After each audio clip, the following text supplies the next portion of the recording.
Guys, welcome back to the channel Super Ideas में आप लोगों का एक बार फिर से स्वागत है। जैसा कि आप सभी जानते हैं, आज शाम को 5 बजे पीएम मोदी ने लाइव आकर देश को संबोधित किया है। तो क्या क्या इंपॉर्टेंट बातें हैं जो उन्होंने कही हैं, इस वीडियो में मैं आपको बताने वाली हूं। इसके अलावा मैंने लाइव जो स्पीच थी वो भी आप लोगों को दिखाई थी। अगर अभी तक आप लोगों ने नहीं देखी, आप लाइव स्पीच देखना चाहते हैं तो मेरी लास्ट वीडियो को जाकर देख सकते हैं। तो अभी देख लेते हैं इंपॉर्टेंट क्या क्या पॉइंट्स थे। तो बीते 100 वर्षों में आई है ये सबसे बड़ी महामारी, त्रासदी है ये, और इस तरह की महामारी आधुनिक विश्व ने नहीं देखी थी, ना ही अनुभव की थी। इतनी बड़ी वैश्विक महामारी से हमारा देश कई मोर्चों पर एक साथ लड़ रहा है, ये पीएम का कहना है। सेकेंड वेव के दौरान अप्रैल और मई के महीने में भारत में मेडिकल ऑक्सीजन की डिमांड अकल्पनीय रूप से बढ़ गई थी। भारत के इतिहास में कभी भी इतनी मात्रा में मेडिकल ऑक्सीजन की जरूरत महसूस नहीं की गई। इस जरूरत को पूरा करने के लिए युद्ध स्तर पर काम किया गया और सरकार के सभी तंत्र इसमें लगे।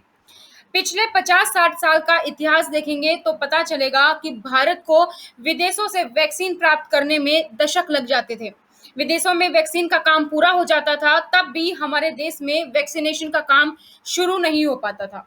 आज पूरे विश्व में वैक्सीन के लिए जो मांग है, उसकी तुलना में उत्पादन करने वाले देश और वैक्सीन बनाने वाली कंपनियां बहुत कम हैं। कल्पना करिए कि अभी हमारे पास भारत में बनी वैक्सीन नहीं होती तो आज भारत जैसे विशाल देश में क्या होता। हर आशंका को दरकिनार करके भारत ने 1 साल के भीतर ही नहीं, एक ही नहीं बल्कि 2 made in India vaccine launch की। हमारे देश ने, वैज्ञानिकों ने ये दिखाया कि भारत बड़े बड़े देशों से पीछे नहीं है।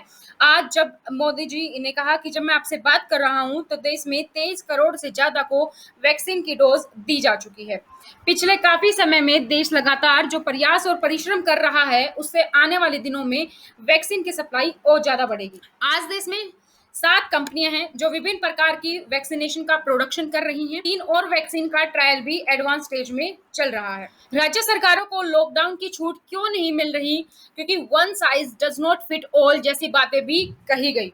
देश में कम होते कोरोना के मामलों के बीच केंद्र सरकार के सामने अलग अलग सुझाव भी आने लगे और भिन्न भिन्न मांगे भी होने लगी। पूछा जाने लगा, सब कुछ भारत सरकार ही क्यों कर रही है, राज्य सरकारों को छूट क्यों नहीं दी जा रही है।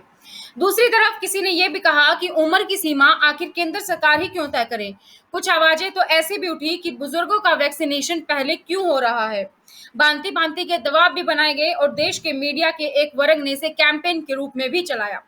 इस साल 16 जनवरी से शुरू होकर अप्रैल महीने के अंत तक भारत का वैक्सीनेशन कार्यक्रम मुख्यतः केंद्र सरकार की देखरेख में ही चला। सभी को मुफ्त वैक्सीन लगाने के मार्ग पर देश आगे बढ़ रहा था। देश के नागरिक भी अनुशासन का पालन करते हुए अपनी बारी आने पर वैक्सीन लगवा रहे थे। इस बीच कई राज्य सरकारों ने फिर कहा कि वैक्सीन का काम डिसेंट्रलाइज किया जाए और राज्यों पर छोड़ दिया जाए। तरह तरह के सवाल उठे, जैसे कि वैक्सीनेशन के लिए एज ग्रुप क्यों बनाए गए। आज ये निर्णय लिया गया है कि राज्यों के पास वैक्सीनेशन से जुड़ा जो 25% काम था, उसकी जिम्मेदारी भी भारत सरकार उठाएगी। ये व्यवस्था आने वाले 2 सप्ताह में लागू की जाएगी और इन 2 सप्ताह में केंद्र और राज्य सरकारें मिलकर नई गाइडलाइंस के अनुसार आवश्यक तैयारी कर लेंगे। 21 जून सोमवार से देश के हर राज्य में 18 वर्ष से ऊपर की उम्र के सभी नागरिकों के लिए भारत सरकार राज्यों को मुफ्त वैक्सीन मुहैया करवाएगी। वैक्सीन निर्माताओं से कुल वैक्सीन उत्पादन का 75% हिस्सा भारत सरकार खुद ही खरीदकर राज्य सरकारों को मुफ्त देगी।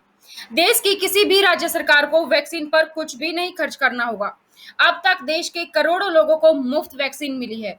अब 18 वर्ष की आयु के लोग भी इससे जुड़ जाएंगे। सभी देशवासियों के लिए भारत सरकार ही मुफ्त वैक्सीन उपलब्ध करवाएगी।